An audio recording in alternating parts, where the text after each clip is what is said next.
Assam Chief Minister Himanta Biswa Sarma addressed a press conference following a state cabinet meeting held at Lok Seva Bhavan in Guwahati on Thursday evening, announcing a series of key decisions affecting tea garden workers, women beneficiaries, aviation fuel pricing and ongoing legal proceedings. Speaking to the media, the Chief Minister said the cabinet has approved a Rs 30 hike in the daily wages of tea garden workers as an interim measure. He stated that the final wage structure will be determined in accordance with the Labour Code once the rules are formally notified. In another major decision, the Cabinet approved a one-time financial assistance of 9,000 to beneficiaries under the Arunodaya scheme, also known as Arunodaya. According to the Chief Minister, nearly 40 lakh women beneficiaries will receive the additional amount on March 10, 2026. The Cabinet has also recommended to a Guwahati High Court the constitution of a fast-track court for day-to-day hearing of the murder case of singer Zubin Garg's association. The Chief Minister said the move is aimed at expediting the ongoing trial.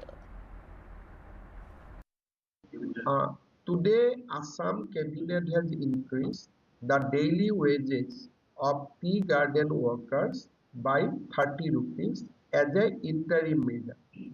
The final salary or wages will be fixed as per the Labour Code as and when it is notified. Code has been approved, rules is yet to be approved. So once the rule is approved, the salary will be revised further. Today, Cabinet has also decided to pay Rs 9,000 each as a one-time installment to all Arunodaya beneficiaries. Basically, 40 lakhs women will get Rs 9,000 additionally on the 10th of March 2026. Cabinet has also further recommended to Guwahati High Court for constitution of a fast-track court for the day-to-day hearing of Zubin Garg's murder case. Or as the trial is going on, we have recommended for a fast-track court so that trial can be conducted on day-to-day basis. It's also reduced the aviation turbine fuel cost, VAT of aviation turbine fuel by 5%, so that the cost of aviation turbine fuel become equal in Calcutta and Guwahati airport. The cabinet also recommended, you are asking for which, a unit to basically a shipbuilding unit, a new industrial unit in Assam. After suspected cases of infection were reported in Shillong, the Meghalaya government has issued a public health advisory and has advised public to remain alert. According to information received, 2 Anganwadi trainees reportedly died due to the infection at a training center at Shillong. Authorities are said to have taken steps to identify all contacts and place them under observation. The state's Health and Family Welfare Department said that the state surveillance unit has been notified and epidemic investigations have been initiated. The district surveillance unit of East Khasi Hill, in coordination with the state surveillance unit, has begun active cases detection, contacting tracers, lab review and strengthening of surveillance measures. Authorities have, however, assured that situation is under control and no new cases have been detected. Public have also been urged to wear masks in poorly ventilated or crowded places, maintain respiratory hygiene by covering the mouth and nose while coughing or sneezing, practice frequent hand washing and avoid crowded areas. People were also advised to maintain a balanced and nutritious diet to support immunity.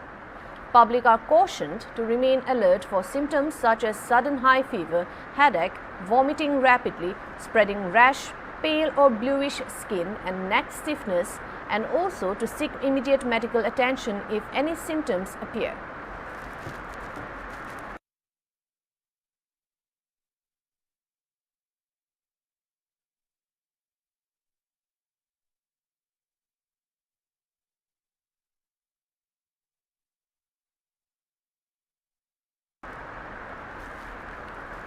The Director of the National Council of Education Research and Training NCERT, Dinesh Prasad Saklani, is ascertaining that the process behind the preparation of textbooks that led to what has been described as an error of judgment and will identify the persons or procedures responsible, sources said.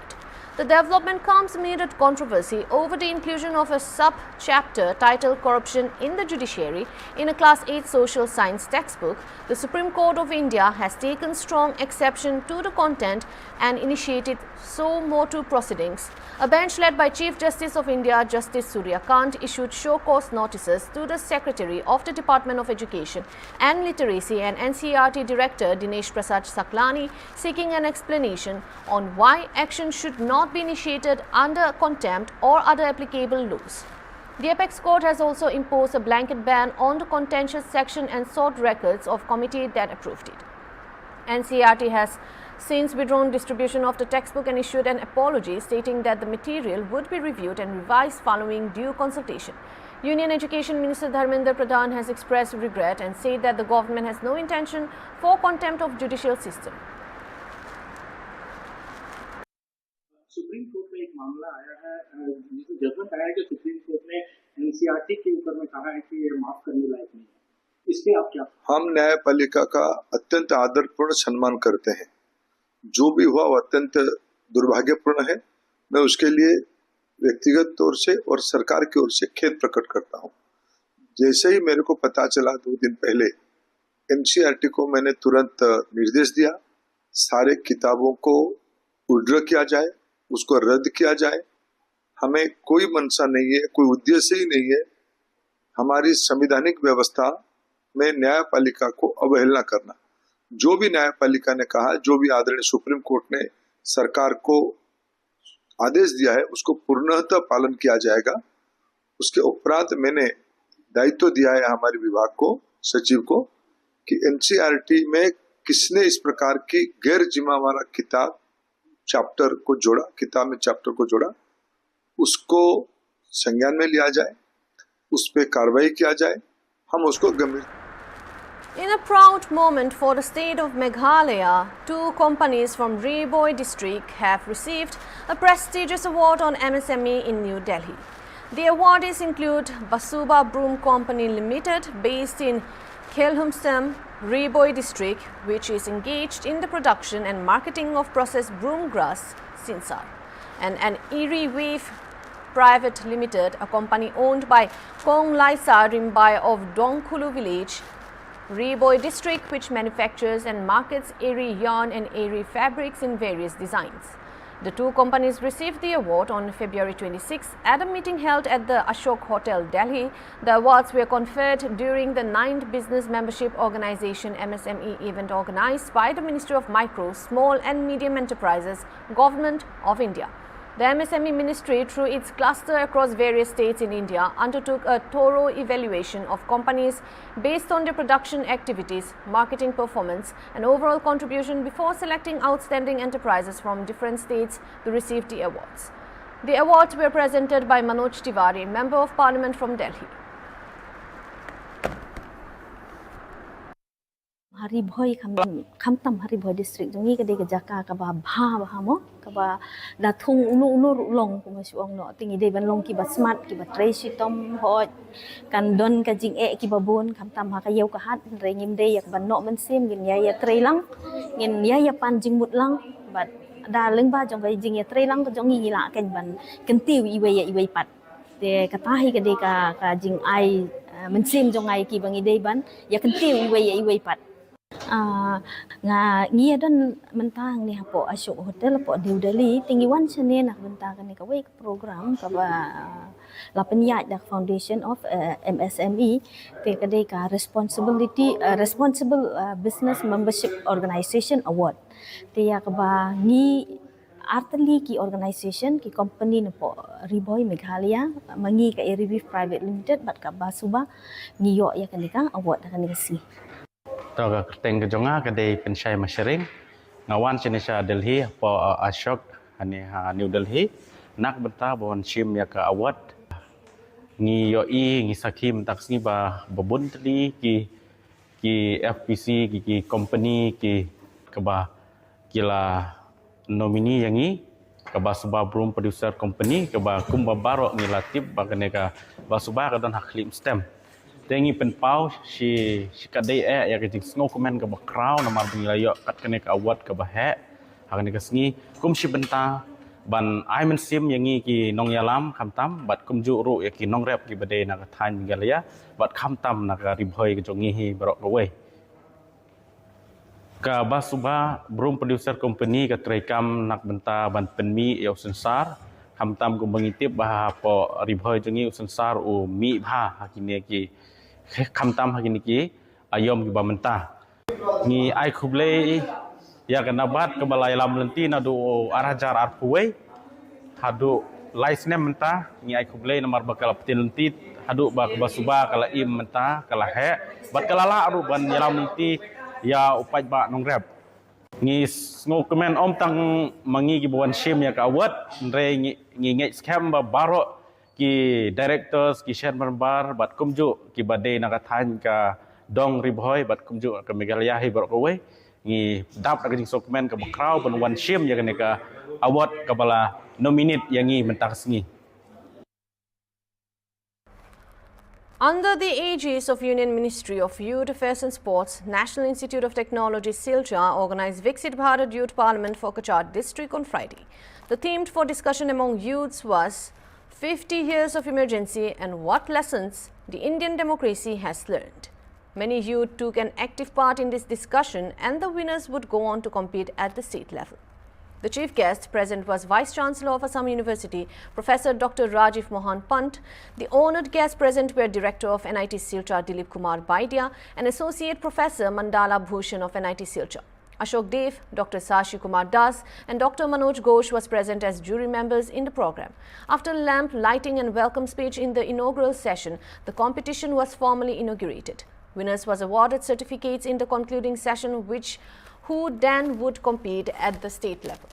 The distinguished guest speaking to the media said that this program encouraged the youth to participate in national issues and contribute towards achieving the goal of Viksit Bharat 2047. This program was to create awareness among youth about youth parliament affairs, and India is known to be a young country, and we have tremendous possibilities to have achievements, and achievement not only to technically or other aspect, but we have to be have achievement politically also. So this matter, if you keep within the youth, I think we can quickly achieve our goal. So that is the thing. So it is from Qatar, Yuva Bharat organized this youth parliament, and a lot of young people participated. There are some competition, and they are very energetic to give their best. And I think some of them will become the future leader of our country. आज ये मेरा युवा भारत इसके माध्यम से जो युवा सांसद का कार्यक्रम यहाँ चल रहा है एनआईटी में मुझे भी आने का सौभाग्य मिला। हमारे निदेशक एनआईटी के प्रोफेसर वैद्या जी यहाँ पर हैं, उनके साथ चर्चा का अवसर मिला। यहाँ पे युवाओं के साथ बात करने का अवसर मिला। इस पर इसका जो टॉपिक है वो बहुत ही रेलेवेंट है, क्योंकि इमरजेंसी के 50 साल हुए हैं और इमरजेंसी भारत की डेमोक्रेसी के लिए एक बहुत बड़ा धब्बा है। और बिल्कुल जैसे एक बार कोविड को हम कभी याद नहीं करना चाहेंगे, ऐसे ही इमरजेंसी को भी हम उसी दृष्टि देखें कि भारत की डेमोक्रेसी में कभी इस प्रकार की बाधा ना आए फ्यूचर में। इसलिए आवश्यक है कि युवाओं को वो जानना जरूरी है। आज जितने भी यहाँ पर पार्टिसिपेंट्स हैं वो सब यंग हैं और ये इमरजेंसी के 50 साल हुए हैं। तो इमरजेंसी की बातें बहुत लोगों को पता नहीं है कि किस किस तरह की एट्रोसिटीज उस टाइम में हुई थी। तो इसके बारे में वो जानेंगे, सीनियर लोगों से चर्चा करेंगे और अपना ओपिनियन बनाएंगे कि क्या ये चीज़ें डेमोक्रेसी में होनी चाहिए। तो ये बहुत ही उपयुक्त अवसर है और मैं एनआईटी को और मेरा युवा भारत संगठन को धन्यवाद देना चाहूँगा कि इस विषय को चर्चा के लिए यहाँ पर लाए। नमस्कार, मैं आदित्य दे। आज मिनिस्ट्री ऑफ यूथ अफेयर्स और स्पोर्ट्स के निर्देश पे विकसित भारत यूथ पार्लियामेंट का आयोजन एनआईटी सिलचर में हो रहा है। और ये कच्छाड़ डिस्ट्रिक्ट का यूथ पार्लियामेंट है, और जहां से यूथ अगर यहाँ से सिलेक्ट होते हैं तो वो स्टेट लेवल पर कच्छाड़ डिस्ट्रिक्ट को रिप्रेजेंट करेंगे। जो टॉपिक है इस साल का वो है 50 years of emergency, the lessons which this democracy has learn. और विषय बेसिकली लोकतंत्र के ऊपर है और लोकतंत्र के इम्पोर्टेंस के ऊपर है। और जो भी लोग यहाँ पे आज लोकतंत्र की गरिमा को बनाने का काम करेंगे वही लोग आके जाएंगे। और ऐसे इवेंट्स पे मैं आशा करता हूँ कि हमारे जो यूथ है, जो स्टूडेंट्स है, जो अपकमिंग जनरेशन है, वो इन टॉपिक्स के ऊपर अपना ओपिनियन रखे। ये कंपटीशन एक माध्यम है, साथ ही साथ आज हमारे बीच में सोशल मीडिया एक माध्यम है जहाँ पे हम अपने व्यूज प्रेजेंट कर सकते हैं। और वो व्यूज हम इसलिए ही प्रेजेंट कर रहे हैं क्योंकि हमारे देश में डेमोक्रेसी है। तो इस डेमोक्रेसी को आगे बढ़ाने के लिए, डेमोक्रेटिक स्पिरिट को अपहोल्ड करने के लिए हमें हमारे ओपिनियंस वॉइस आउट करने ही होंगे। क्योंकि जब समाज सोया हुआ रहता है तो डेवलपमेंट एज अ होल, कोई भी पॉलिटिकल पार्टी जितना भी कोशिश करे, जितने भी पॉलिसीज बनाए, लेकिन अगर समाज नहीं जगेगा, युवा नहीं जगेगा, तो देश का होलिस्टिक डेवलपमेंट जो है संभव नहीं है। और मैं आशा करता हूं कि हमारा जो युवा है वो ऐसे प्रोग्राम्स में पार्टिसिपेट करे, आगे आए, अपना अंडरस्टैंडिंग, अपना नॉलेज इन विषयों के बारे में बढ़ाए और भविष्य में देश में एक स्वस्थ समाज जो ओपिनियनेटेड हो, जो अपने अधिकारों को जानता हो, ऐसा समाज गढ़ने में। All three Amur falcons stacked under Phase 2 of the Manipur Amur Falcon Tracking Project are reported to be active and healthy in Africa, according to the latest satellite data shared by the Wildlife Institute of India. The birds Ahu, Alang and Apapang were fitted with satellite transmitters on November 8, 2025 at the Chualwan roosting site in Tamenglong district. This tagging was carried out by the Forest Department, Manipur, in collaboration with scientists from Dehradun, with support from officials of the Tamenglong Forest Division and volunteers from Chualwan village. Officials said the three falcons reached Africa within 9 to 10 days of departure, completing a swift transcontinental journey. Since then, they have been wintering in different African countries. As per the latest update, Ahu is in Somalia, Apapang in Zimbabwe and Alang in Botswana. During the previous wintering cycle of the tagged bird, Chualwan 2 northward migration towards its breeding ground commenced on April 14, 2025. Researchers are closely monitoring the present cohort to record the timing and route of their return migration.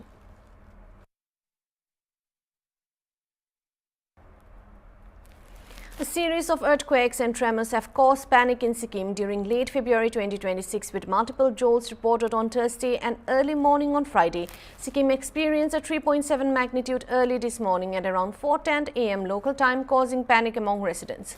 According to the National Center for Seismology, the tremor occurred at a shallow depth of 5 km near latitude 27.40 north and longitude 88.69 east.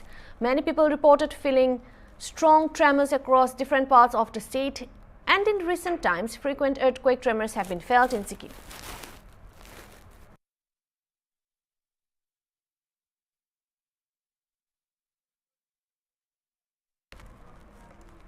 That's all for now. Thank you for watching Hornbill TV.